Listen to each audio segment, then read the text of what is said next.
আমার প্রশ্ন, তারাবির নামাজ কয় রাকাত? 8 রাকাত। 20 রাকাতের হাদিস জাল, সারা দুনিয়া পড়ছে, যে সারা পৃথিবীর মানুষ পড়ুক, হাদিস জাল।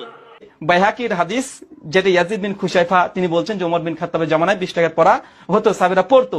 এই হাদিসের সনদগত দিক থেকে সহিহ। এক হাদিস পড়েছে ওই বক্তাকে বারবার বলেছি, এক হাদিস পরে কানা দাজ্জালের মতো ফতোয়া দেবেন না। তারাবির নামাজ 20 রাকাত যেটা পড়া হয়, এটা সহিহ হাদিস দ্বারা প্রমাণিত, সাহাবীদের যুগে পড়া হয়েছে। 20 রাকাতের হাদিস জাল। তুই ইহুদির দালাল, তুই কাফেরের দালাল, তুই বেঈমানের দালাল, তুই কানা দাজ্জাল, তুই কানা দাজ্জাল। 20 রাকাত তারাবি খলিফা ওমর ইবনুল খাত্তাবের যুগে সাহাবায়ে কেরাম পড়েছেন, বিশুদ্ধভাবে বর্ণিত। 20 রাকাতের হাদিস জাল।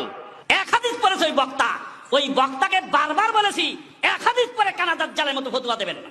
বাংলাদেশ থেকে নিয়ে দাজ্জাল বিন কাজ্জাবকে নিয়ে এসো, তোমাদের যত গুরু আছে বসো, আরে আহলে সুন্নাত ওয়াল জামাত তো দূরে থাক, তোমাদের কিতাব থেকে প্রমাণ করব 20 রাকাত তারাবির উপরে উমরে ফারুকের জামানাতে প্রত্যেক সাহাবার ইজমা হয়েছে। বলুন সুবহানাল্লাহ।